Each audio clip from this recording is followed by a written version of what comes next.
Let us rock and let us roll. Let us rock and let us roll, says Majority Leader Schumer. Speaker Pelosi. Good morning, everyone. Thank you so much for joining us here in person in the nation's capital on this very hot morning or online.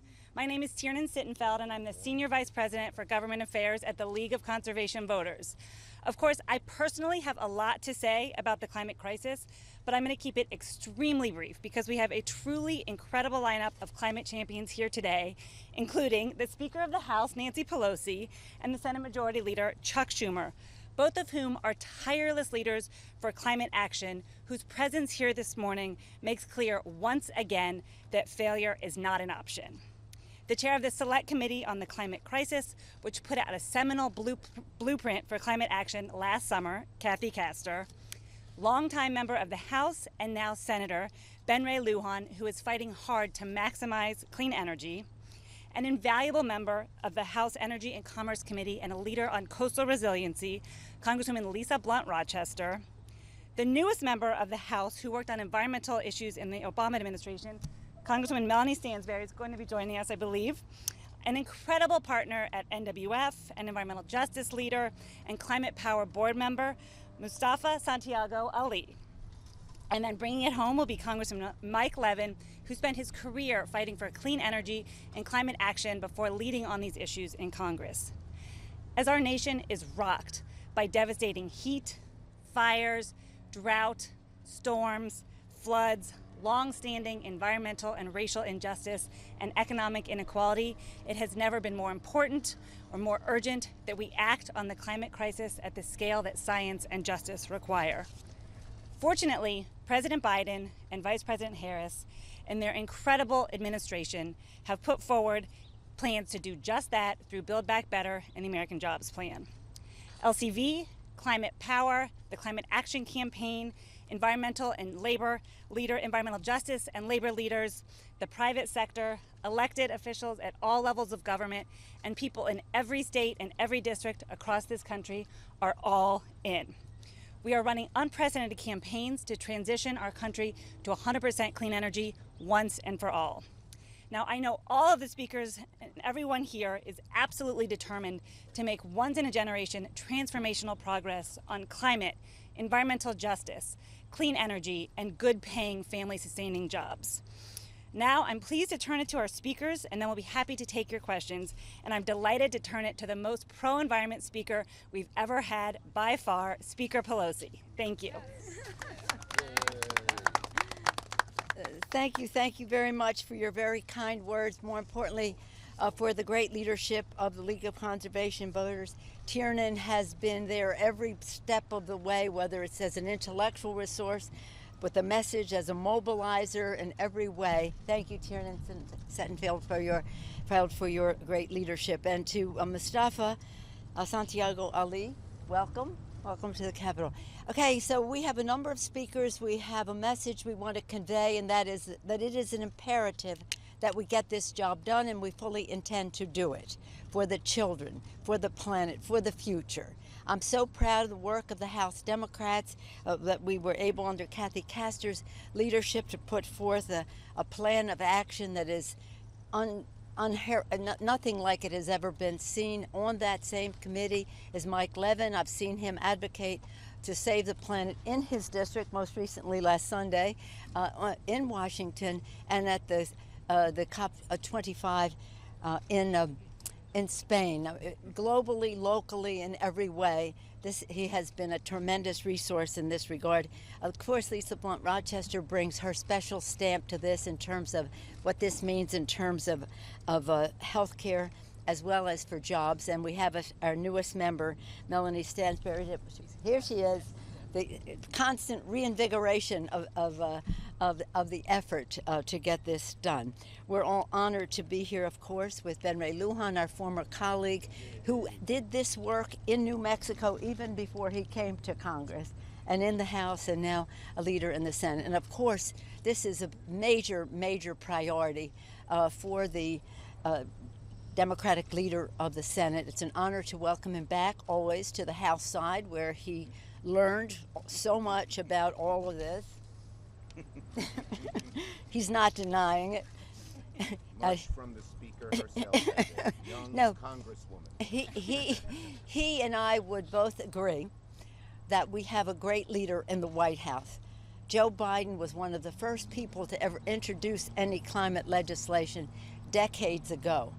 So we're in a good place to reach the goals that are set out. It will hopefully in the reconciliation very soon. But everybody knows that when they make that vote, it will be signed by Joe Biden, a pro-climate champion in the White House. With that, I'm very pleased to yield to the distinguished champion of saving the planet in the Senate, the distinguished former member of the House, current and future Democratic leader of the Senate, Chuck Schumer. Thank you. Future majority leader as well as current majority. After 2022.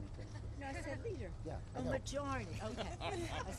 I assumed nothing. You should hear Nancy's and my conversations as late as 11 o'clock last night on the phone. We have a good time, don't we? We do very substantive stuff. And, are you rolling your eyes? But on the phone, she laughs at my jokes much more than in person. I will say that. Okay. It's great to be here. I want to thank our great speaker, who's been a leader on these issues for a very long time, long before she even got to the House of Representatives. I want to acknowledge, we get a lot of great infusion from the House, some of the most talented people, and one of them who has just already made a huge mark in the Senate on environmental issues where he has so much experience, on helping the poor, on Native Americans, on so many different issues. Our great senator from the great state of New Mexico, Ben Ray Lujan, thank you. And I thank my House colleagues for joining us. And I want to give a special shout out to LCV, to all of the people there. Tiernan, who does a fabulous, fabulous job. Jean, who does a great job. Mustafa Santiago Ali, who has been involved in so many of these issues as well. So, now we've reached a moment, and we're going to look back on this moment as a pivotal moment in the world fight against the climate crisis. What we can do in the next few months in terms of big, bold action is like nothing this nation and this world has ever seen before. This is a unique opportunity. We are surrounded by evidence of the climate crisis. The fires out west, the heat waves, the floods, everywhere you look. Because of global warming, things are getting worse and worse. And I tell my constituents in New York, COVID was horrible. But if we do nothing on climate, starting within a few short years from now, each year will be worse than COVID, and each year will be worse than the previous year. And that's why so many of us are so concerned with this, and no one is more concerned with this than our young generation. And I salute them, and I thank the young people here. Hold up those signs. Hold them up high. These are the people who care the most. I realized it myself. I ride a bicycle all over New York City. I'm sort of known for that. I'm not a spandex guy. I'm not going at 40 miles an hour. I go slow. I take things in. And wears a helmet. And wears a helmet all the time. Thank you, Madam Speaker. And 2 weeks after, I have a favorite ride along the wetlands of the southern shore of Brooklyn. It's beautiful. It's beautiful. The Atlantic Ocean laps up on these beautiful wetlands. And 2 weeks after my grandson was born, my first grandchild, it hit me like a ton of bricks as I was taking my first ride after his birth. If I don't do something, he will never experience the beauty that I was able to experience along these wetlands, because the ocean will rise and these wetlands will be gone. So there's just so much that we have to get done. We feel an urgency to get it done.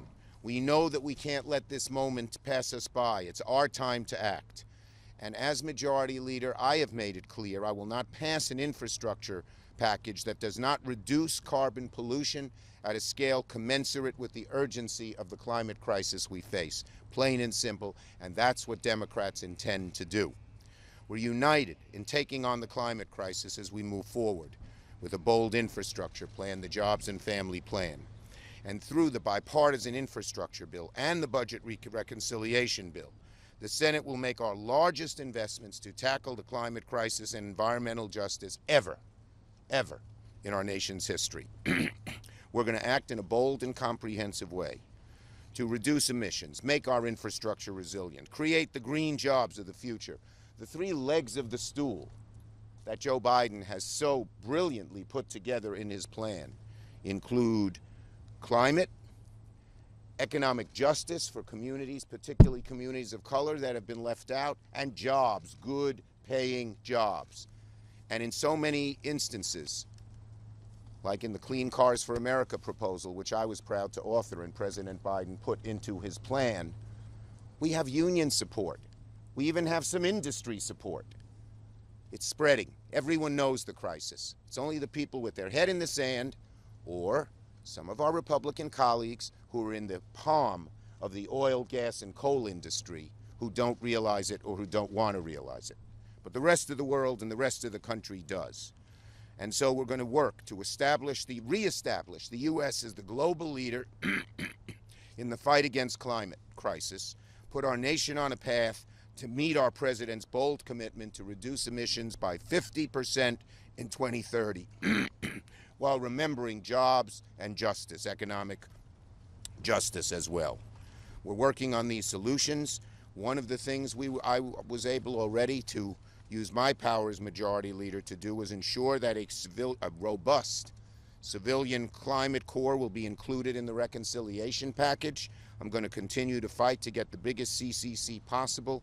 The CCC would tackle climate change by creating good-paying union jobs, invest in climate that benefit the disadvantaged, and as the crisis comes closer and closer and more upon us, we'll have an educated core of people able to fight it, not just this year and next year, but on into the future. So let me conclude by thanking Jean, by thanking Tiernan, by thanking all of the groups who participated, the National Wildlife Federation, Mr. Ali, and let's go. We got to get it done. We have no choice. Our planet demands it. With that, let me call out a great leader in the House who has really been at the forefront in bringing the House, her whole diverse caucus, together on this issue, and that is Representative Castor of the great state of Florida. Thank you. Well, good morning, everyone. It's an honor to be here with such clean energy champions from the Congress and the League of Conservation voters. I want to especially thank Speaker Nancy Pelosi, who during her terms as Speaker of the House has made tackling the climate crisis her flagship issue. She understands that clean energy solutions really are our moral obligation to our kids and future generations, and that we've got to act now. Because right now, firefighters out west are grappling with these climate-fueled, raging wildfires that are scorching states. We've seen it all across the globe, but it's particularly devastating out west in the United States. And right now, there are families grappling with the loss of loved ones to extreme heat as these heat domes build over places that have never suffered through this type of heat before in their lifetimes, and people are losing their lives. Right now, farmers are grappling with the fact that their crops are failing along with their livelihoods because of extreme heat, droughts, and floods that are more unpredictable than ever. And back home on the west coast of Florida, we are in the worst occurrence of red tide fueled by warmer Gulf waters where sea life is dying off, and small business owners, fishermen, and families that are just simply trying to take vacation are unable to go out onto the beach. So the time is now for Joe Biden's clean energy and jobs plan. And we are really in the House, on the House side, tired of waiting around, because we do not have any time to waste. We don't have time for half measures any longer. The Biden plan sets us on a course to meet our clean energy goals, to lead the world in clean energy solutions. And you can see that even though I cited some of the devastating consequences and the escalating costs of the climate crisis, right now there is hope on the horizon, because There are automakers out there, auto workers, who are poised to start putting together the F-150 Lightning all-electric truck that already has over 100,000 orders, good paying union jobs. There is hope because young adults are watching here to make sure that the Senate actually crafts a significant civilian climate corps, because young people today want to solve the climate crisis. They want to be part of the solutions, and they are motivated to do so. There are shipbuilders out there right now that are welding together the vessels to help deploy offshore wind turbines all across the East Coast and hopefully now along the West Coast of the country as well. There are clean energy workers in all 50 states building solar arrays, putting together the onshore wind turbines, creating our clean energy future. And remember, those clean energy jobs now are paying higher than the median wage across America. These are good paying, family sustaining, unionized jobs. So there is hope, but time is short. We are running out of time. The Senate, I urge them to get their act together.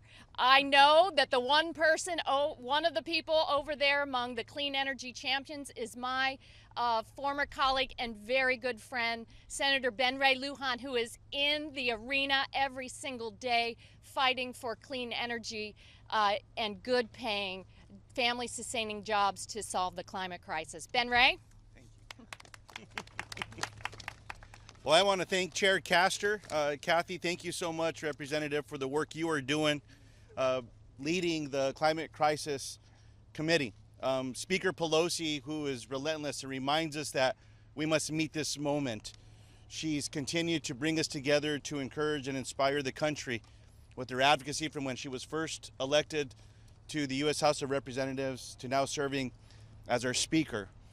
To be able to be joined by fellow New Mexicans up here, not just our newest U.S. Representative in Melanie Stansberry, but also Reynaldo, who is a recent graduate from New Mexico that is working with LCV as well. Tiernan and Jean, I want to say thank you to you and to LCV for the work that you are doing. We all understand what's happening across the country, and if you need to get a better look, and if you're not yet convinced, look out west. Those fires that my colleagues have talked about that are devastating communities, that are making it harder to breathe. We're seeing reservoirs that have record lows when it comes to water availability. That also means less electricity that will be produced as well. This is devastating. It's hurting farmers, it's hurting food production. It will create more famine around the world. It's a national security threat. And just look to the warnings that have been included from reports from the Department of Defense, not just under President Barack Obama, but under President Trump. It's a national security crisis. We must meet this moment. And so as the climate crisis continues to threaten our livelihoods, our health, and our well-being, look at those record-setting temperatures, the violent storms and natural disasters. But here's the upside of this. We have an opportunity right now to meet this moment and do it in a way that we're going to create good jobs. Chair Castor laid them out. The work that's already being done across the country. There are elements that are already included that we know about that have been announced by Leader Schumer. The budget resolution includes that civilian climate corps to create an army of people across America that will meet this moment as well. The framework creates a clean electricity standard that I had the honor of working with Chair Castor, with Speaker Pelosi, with United States Senator Tina Smith, that was included in the climate crisis report that will reduce emissions the most of any piece of legislation that was included. Plugging abandoned oil and gas wells across the country, reducing methane emissions. So in the end, we know that this climate crisis impacts all of us. We cannot let up, and we have to meet this moment because Americans are counting on us. It's an honor to be able to turn this over now to one of our other colleagues that has been championing these issues, that makes a positive difference every day, and that's none other than our very own United States Senator Lisa Blunt Rochester. Senator. Oh, did I say Senator? In a few years, we'll be announcing that, but Representative Lisa Blunt Rochester. Thank you so much. Thank you, Senator Lujan. Madam Speaker, Leader Schumer, in your absence, colleagues, guests, I'm so proud to be standing with some real environmental champions. I want to especially thank LVC, the League of Conservation Voters, for your tireless work and efforts. I have to admit, last night I really struggled. And I know everybody's over there, but I'm going to tell all of you who are still over here, I really struggled with how to, in a few minutes, really talk about the fate of our planet and her people.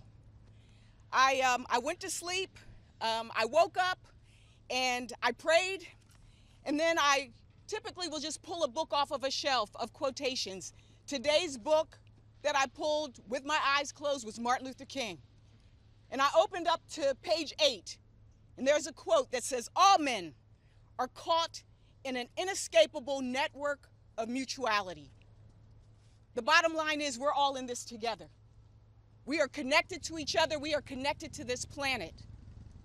And so that's why today there is a sense of urgency. There is a call to make sure that we get the bold investments that are necessary to meet the moment. You see, in Delaware, it's not about potential impacts. It's not about hypotheticals. We are the lowest lying state in the nation, and we are living the impacts of climate change and extreme weather every single day.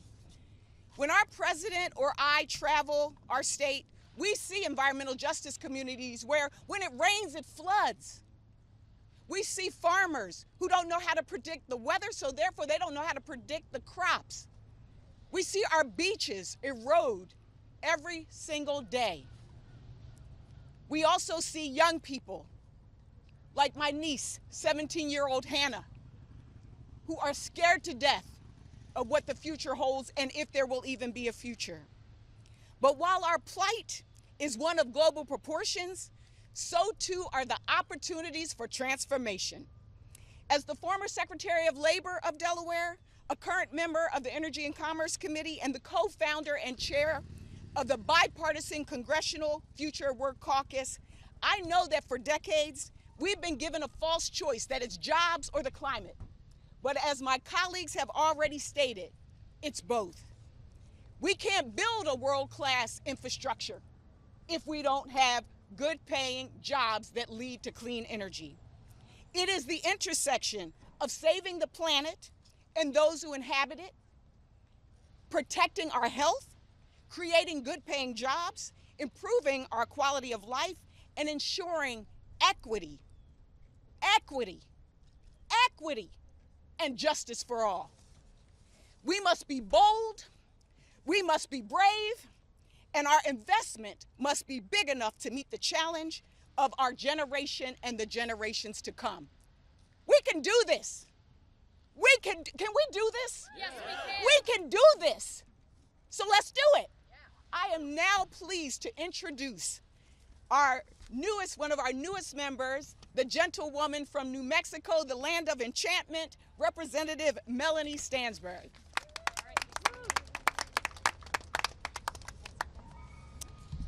Well, good morning. I want to start by saying the science is clear. We need climate action now. And as one of the newest members, in fact, the newest member of this body, I want to say that I was elected to come here to Washington to ensure that we take climate action now, because the future of our communities depends on it. Not just the well-being of our country, but the well-being of our planet. And right now, scientists across the world are convening to update the IPCC's report because the science is clear. We must take action now. We need critical investments in our communities. We need investments in clean energy. We need investments in resilient infrastructure to weather the impacts that are already happening to our communities, from drought to catastrophic fire to heat waves, to ensuring that our communities do not find themselves underwater or without a capacity to support themselves, to sustain food security, and to ensure that we are not only providing a resilient and just and equitable future for our communities, but that we are doing so in a way that is just and equitable for the entire planet. The survival of our planet, our communities, and our country depends on bold action now. In my home state in New Mexico, we are already experiencing extreme drought. Our communities, which have lived for thousands of years on the land, are facing an uncertain future because of climate change. We are already experiencing these impacts. And that is why we need bold action now to invest in infrastructure, to invest in our communities, to invest through the budget, through reconciliation, and through this infrastructure package to ensure that our communities have the tools to thrive and survive. The time is now to be decisive, to be brave in our policy making, to be bold in our investments, and yes, to lean into the science, because we have to build a future that is more just, more equitable, and more climate resilient. And that means that our body, Congress, has to act now. And with that, I want to thank you all. I want to thank my colleagues for their tremendous leadership on this issue. And I will now turn it over to Mustafa Santiago with the National Wildlife Federation. And thank you. Good morning, everyone. Good morning. Let's try it again. Good morning, everyone. Good morning. This is a historical moment. This is a transformational moment. Some would even say this is our lunch counter moment. We have an opportunity to make real change happen, but we have to be serious, we have to be focused, and we have to be authentic. On this historical moment also, let me just call out that today is my mother's birthday. How many folks here actually love your mama? Raise your hand if you love your mama. Everybody look around, you got some cameras, catch them. You know, my mama taught me some incredible lessons.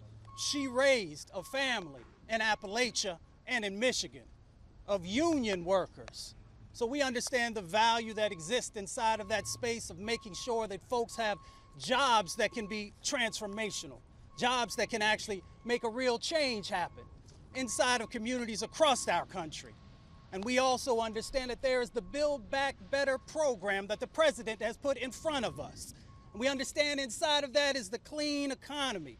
And inside of that clean economy, we can help to address the environmental injustices that still happen across our country, to change that dynamic and to actually help to also build wealth inside of communities. Or we can do nothing. And if we do nothing, the climate crisis will continue to expand. And the climate crisis is just not a theoretical concept. It is about real people and the impacts that are happening inside of their communities, but we can flip the script. We can actually make sure that we are helping to strengthen those communities, to build a foundation underneath of those communities to make real change happen. Because we've all seen very clearly how the climate crisis plays out. We see firefighters who are fighting massive fires time and time and time and time again. But they keep going on. We've seen the floods that are happening, biblical floods. Let's just call it what it is. People are trying to figure out how they're going to navigate it. We know the hurricanes that continue to happen, and folks are trying to figure out, how am I going to escape, and then how am I going to get back home? This is a part of the sets of opportunities that we have in front of us. If we are willing to make the investments, if we are willing to pull each other together to actually make real change happen, because we are talking about real people with real lives.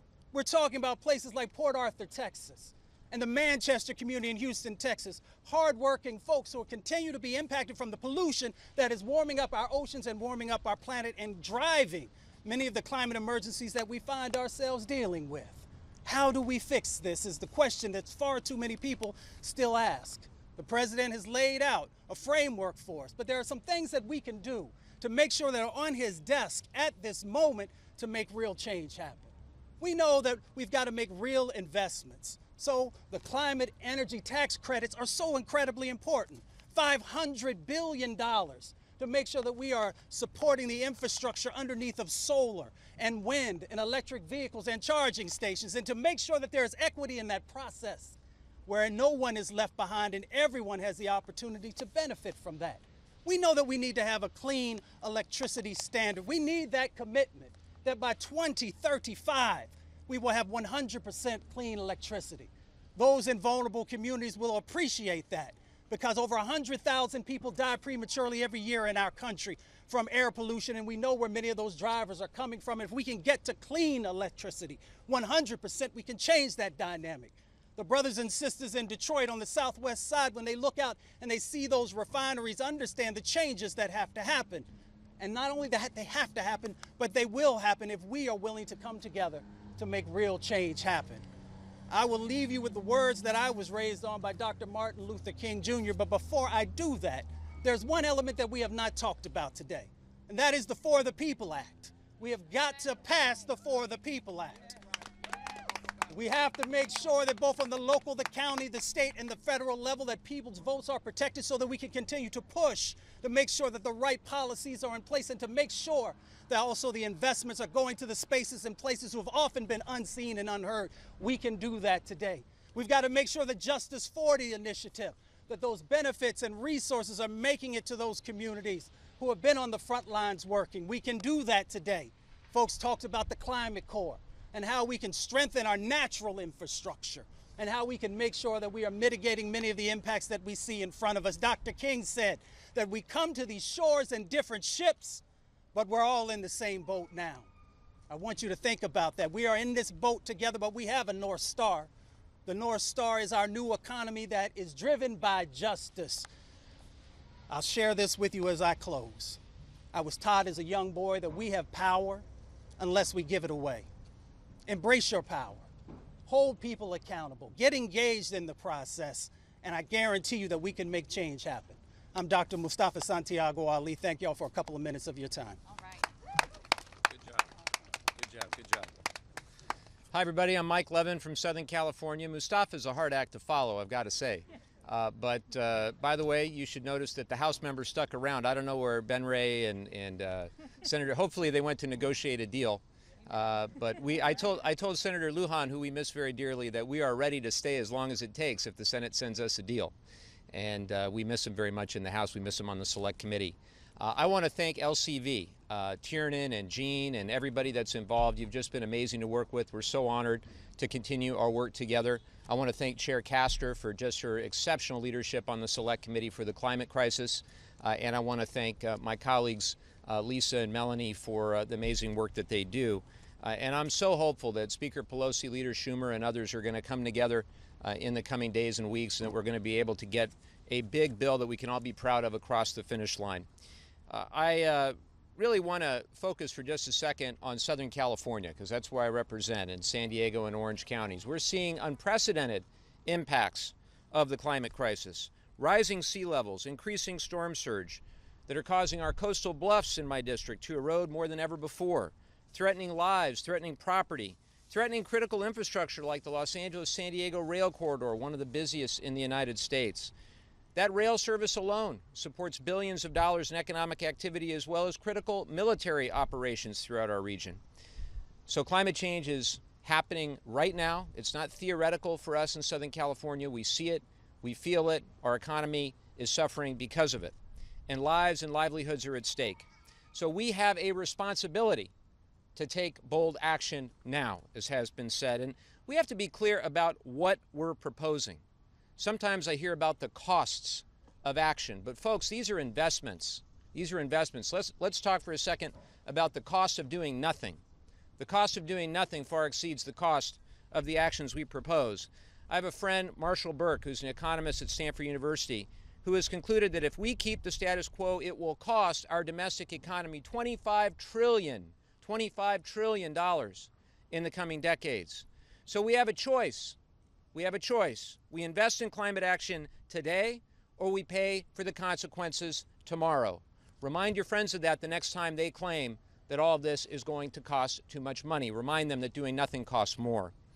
So I was so encouraged that recently we had a letter that 133 of my House colleagues signed on to, ranging the ideological spectrum from the most progressive to the most moderate. And we outlined 5 priorities that we demanded in climate action. Number one, 100% carbon-free energy-powered electricity grid by 2035 that promotes electric vehicles. Number two, the basic right of clean water by replacing lead pipes and service lines. Number three, millions of high-quality, well-paying union jobs in the domestic clean energy and manufacturing sectors. Number four, justice and equity for low-income and communities of color harmed by the legacy of toxic pollution. And number five, investments in our natural infrastructure, restoration and reclamation of damaged lands. We put that letter out. We didn't know how many people we'd have sign on to that letter, nor did we know who in our caucus would sign on. But I was so encouraged. Again, 133 of my colleagues and myself from all different parts of our House Democratic caucus signed on, and they are united. We are all united in this belief that we need climate action. It needs to be big, it needs to be bold, and it needs to happen now. On behalf of our children, my wife and I have 2 kids at home, ages 9 and 7. On behalf of their children someday, we have to meet this moment. We have to take action that is commensurate with the science. We have to go with our heads held high later this year to the international community, and we have to be proud of the big and bold bill that we got across the finish line. So thank you so much, and with that, I think we're ready to take a few questions. We got our first one from Dino Grandoni at the Washington Post, who's watching online. Hello, Dino. He asked, what does it mean that we are 3.5 months away from Glasgow and the Biden administration hasn't spelled out how exactly it will meet its climate pledge? Well, Dino, I can tell you, as part of the delegation that attended the last climate COP conference in Madrid, and I hope as part of the delegation that will attend this year in Glasgow, this year we'll go with our heads held high, knowing that the administration supports bold climate action. That was not the case when we went last time. We went and we had to signal to the international community that we are still in terms of the Paris Agreement, in terms of our international climate commitments. In fact, we all wore buttons that said we're still in. Well, no mistake this time. They know we're in, they know we're going to meet the moment. And my great hope and expectation is we'll be able to go to Glasgow with a great climate bill that'll demonstrate our commitment to our Paris objectives. And perhaps I'll turn it over to Chair Castor if she has any additional thoughts on Glasgow. Well, there's a reason that League of Conservation Voters is leading this presser today. It's up to the public. It's up to all of the people all across America right now who are entirely frustrated with the pace of progress here in Washington. I share their frustration, and the time is now to weigh in. President Biden has put forward the most significant clean energy and jobs plan in the history of this country, and we are waiting for action in the United States, and all of us have been waiting for this, and they have got to produce a product that meets the goals for clean energy, reduces carbon pollution, and really meets the moral obligation that we have to our kids and future generations. That we just don't have any more time to waste, and but it's really up to the public. We need you now to weigh in with these senators. Thank you. Other questions? Do we have other questions? Yes, Congresswoman Castor, specific to Florida, can you speak to what the Congress can do about the current red tide crisis for the bloom?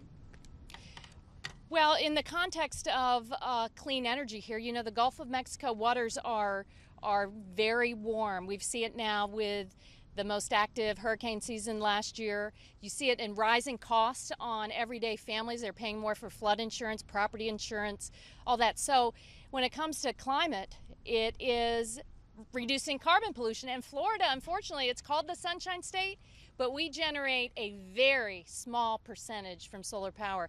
You know, one of the things I love about Florida is we have the best citrus. We export it all over the country, all over the world. Why can't we do that with solar power and solar energy?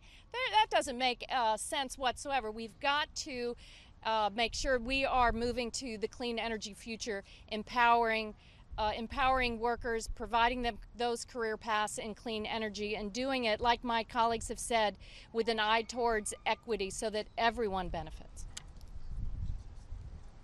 Anybody else? Great. I think we've kept you all out here in the heat for too long already. Thank you all so much for coming, and onward. Thank you. Thank you. Thank you. Thank you. Good to see you. Great job, Mustafa. Thank you. follow this guy. I tell you what, good job. Good job. Thank you. You're awesome.